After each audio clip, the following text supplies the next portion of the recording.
told to make my bed before making a hotel room video because it makes it feel more put together. So, all right, I am out here in California because today was Apple's WWDC, their Worldwide Developer Conference 2026.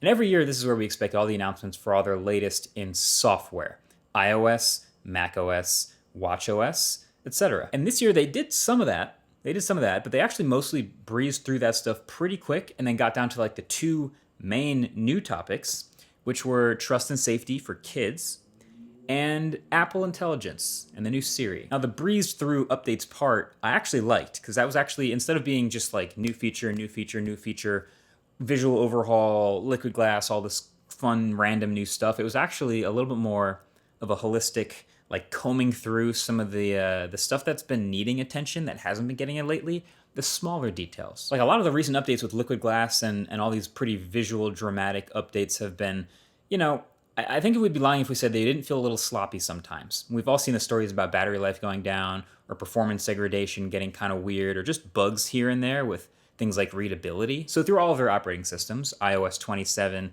iPadOS 27, watchOS, tvOS, and macOS, which the new one is now called Golden Gate, they'll mostly look roughly the same, but they'll have a lot of the under-the-hood stuff that's actually improved. So things like smoothness of animations, apps opening faster. And they dropped some other bangers like tweaked app icons and matching corner radiuses, sidebar icons getting their color back, and adding a slider now for how transparent or tinted you want liquid glass to actually be. They actually will let you make it even more clear, which I swear no one asked for. But yeah, there's a slider there now. But yeah, faster app launching, more smooth system animations, more complete and thorough indexing for Spotlight, 80% faster airdrops, which I saw that on the slide and I was like, that sounds amazing, as long as you can also make airdrop work more of the time. I think it's the attention to detail stuff like that we should see improvements with. Some other highlights: Vision Pro. You'll be able to use panorama shots you've taken now as environments. So before it was just like the handful of Apple provided ones like Mars, I think it was, and Yosemite and Mount Hood, etc. Now you can have your own, finally. And my personal favorite that they did add, custom EQ for AirPods, which, okay, great, finally, I'll take it. It feels like this is a grab bag of things that they kind of wanted to throw in to make sure they had some real stuff to announce, because it was mostly the AI. But if that means we get EQ finally in the world's most popular earbuds, when everyone else has had it for years, then I'll take it. So there's good stuff, much needed in my opinion, lots of little details, and I'm sure we'll find much more stuff when we actually use these that weren't announced in the keynote. I plan on downloading these betas and getting to test them and reviewing them, of course, so make sure you get subscribed here to see those reviews first when they do come out. So then they got to trust and safety.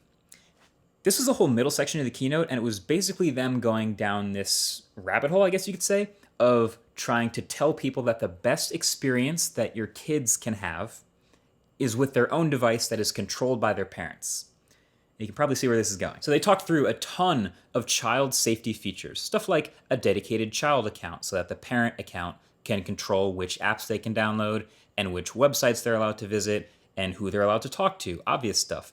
There's new, more granular screen time features so you can see how they spent their day and then use a scheduler to adjust when they're allowed to spend more or less time in certain types of apps. Like obviously watching a movie on the weekend is cool, but scrolling Instagram for 3 hours when they're supposed to be in school, well, that's a no-go. So the upside here is obviously much better safety and controls for parents that directly addresses the concerns that they might have had about the websites and the content and the apps that their kids have had access to. And the cynical read is also, get your kid an iPhone. You remember get your mom an iPhone? Now it's also get your kid an iPhone, because trust us, it's the best one. Like we've talked about this before, we already know how dominant Apple is with iPhones, especially with younger people in the US, and getting them on an iPhone as young as possible makes them much more likely to have an iPhone and use it in their adult life.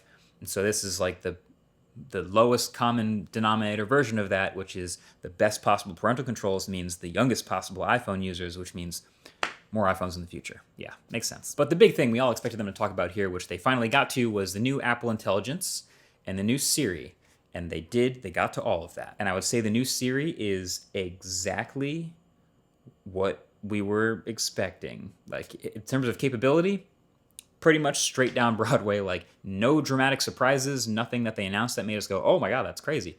No letdowns either, which is great. But yeah, it's about what we expected. The basics are you'll now be able to trigger the new Siri on the iPhone by either swiping down from the dynamic island or holding down that power button while you talk to it. It has this slightly new animation and this general new look, plus a new, more expressive voice. And then it launches you into a conversational chat that pulls from Apple's new broad world knowledge base, cites its sources when it has some of those, and lets you click through to that, which I tried. That is nice. And then it syncs your conversation history inside a new Siri app, and that syncs across your whole ecosystem. So your Mac, your iPad, your iPhone. It doesn't remember every single thing you ask Siri, but it definitely saves the more interesting conversational things it thinks you might want to come back to. So here's the angle. Here's the thing, right? We already know people have lots of other great AI models to choose from. People have the ChatGPT app on their phone. They have Gemini. They have Claude already. The way that Apple, every single time, the way Apple jumps into a new product category, which I think this is they make it the best one to work with the iPhone. So Claude and Gemini and GPT are really good at other things, but Apple's series is going to be the one that can plug into all of the knowledge of what it has on your device, indexing everything that's actually on your iPhone. Now, I am planning on doing an entire separate video, like I said, reviewing this, demoing it, showing exactly what it's capable of, because it does have some quirks already, some interesting things that it is not doing that I expected, like showing the transcription as you're talking instead of when you're done. Little stuff like that. Again, stay tuned for the full review. But I think they just basically played it extremely safe. They did the stuff that you'd expect Apple's to do and nothing more. It was kind of funny that through this whole keynote, there were a ton of live demos, almost as if to say, yeah, we know a lot of you are rightfully skeptical, and we learned our lesson from last time, so here we go. This time it's definitely working for real, and we're showing you exactly what it can do. So yeah, what can it do? It can look through your messages, through your photos, your calendar, and pull answers to questions from that stuff. And it can take actions inside these apps. So it can send messages, add stuff to your calendar, set reminders, all the most basic stuff. And that's why I say it's like, it's about right, like it's straight down the middle. It's not going all the way to doing like this insane agentic stuff that Google was just showing on stage with Gemini just a couple weeks ago at I.O. Like I had those concerns about asking Gemini to take a picture of a concert poster and then it buys tickets for you. Like, I don't know, is it going to get that right? Is it going to spend too much money? Is it going to get the right seats or the right dates? Is it going to hallucinate something weird? I don't know. But this Apple one, it's just going to stop short and it's just going to add it to your calendar. Just do the safe thing. But unlike the other stuff, it has the advantage of knowing what's in your iPhone. So if you use an iPhone, GPT can't pull from your messages. Claude can't pull from your Apple Calendar. Gemini doesn't see this stuff. It's Siri that will actually be most helpful with the context of, all the personal information that never leaves your device. Now, Siri can also pull from what's on your screen too, and they added a new camera mode literally inside the camera app that's just an updated version of the visual intelligence stuff we've seen. So just definitely surfacing it to a lot more people this way. So, people are going to be taking pictures of stuff and then identifying it with visual intelligence. You could also see how this would be particularly useful if you were making smart glasses at some point. But now my number one concern watching all of this was, what about third-party apps, right? Like obviously, okay, it's Siri. Of course it should be able to pull conveniently from that iMessage conversation that I had. It knows my contacts, but what about that WhatsApp conversation that I had?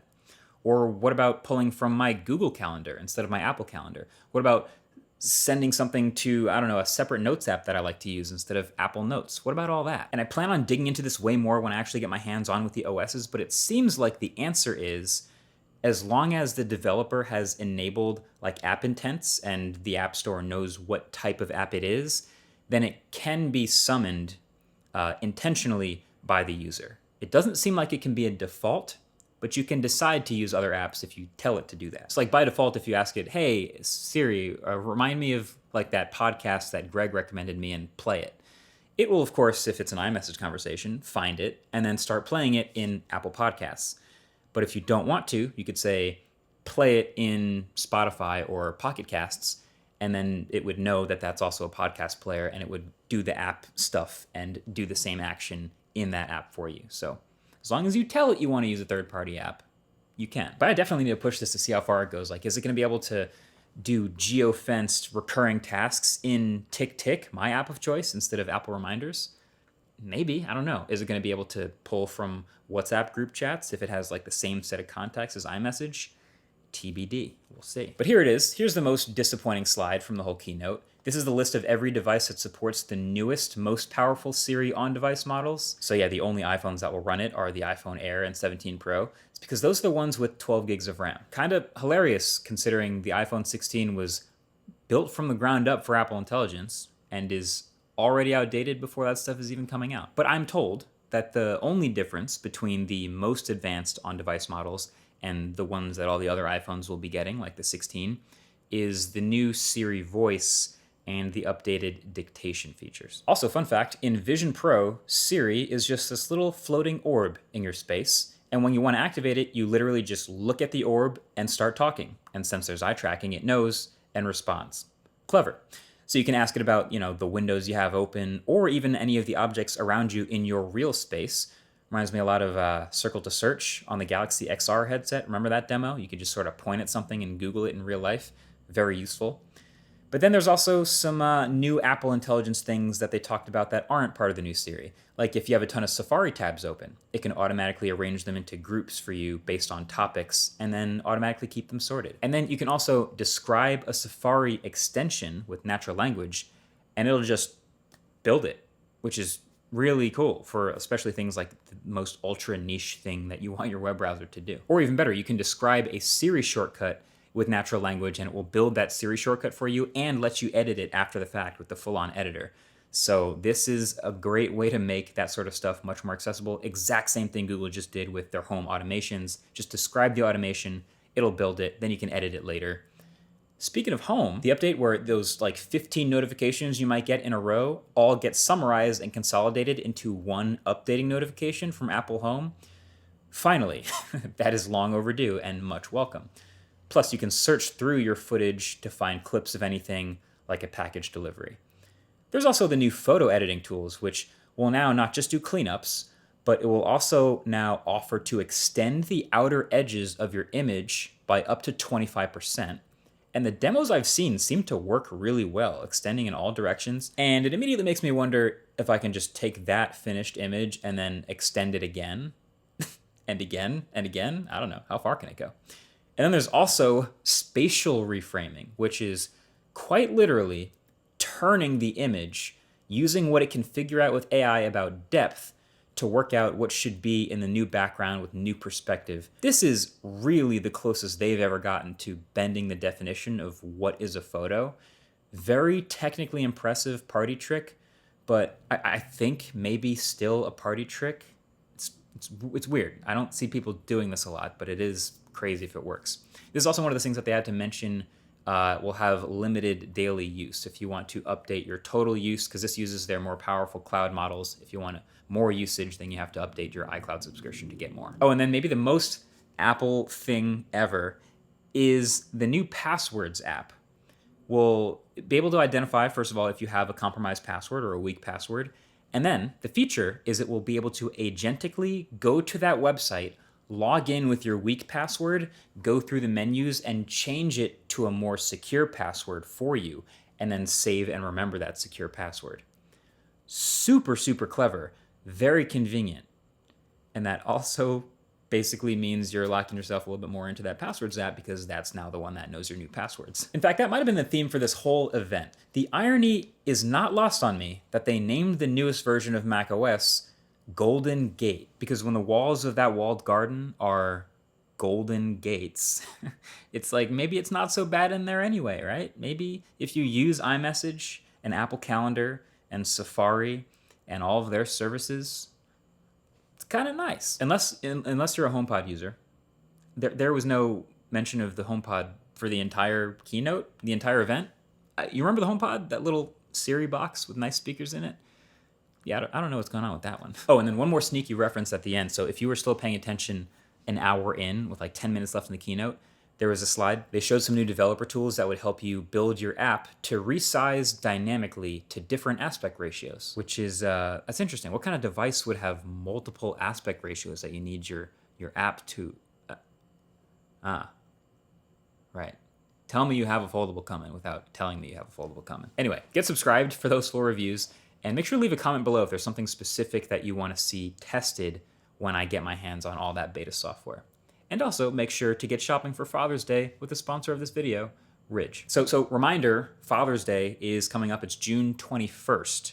And so Ridge is offering up to 40% off a whole bunch of the stuff on their site, which makes really great gifts. So since there's so many good things, I'm just going to speed run some of the very best ones. So for dads, first off, there's the Ridge Power Bank, 5-in-1 charging, MagSafe, Apple Watch pad, USB Type-C, and lightning cables, all in one device. 10,000 milliamp hour capacity with a kickstand. That's enough to charge 2 iPhone 17 Pros.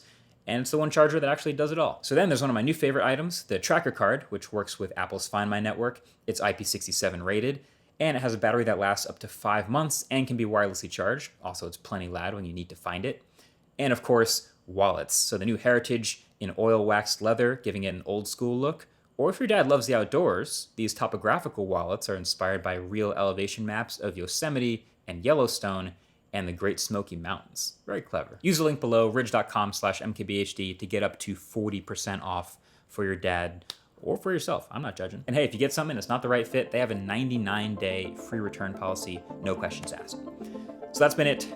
Thank you for watching. I'll look forward to your comments. Catch you guys in the next one. Peace.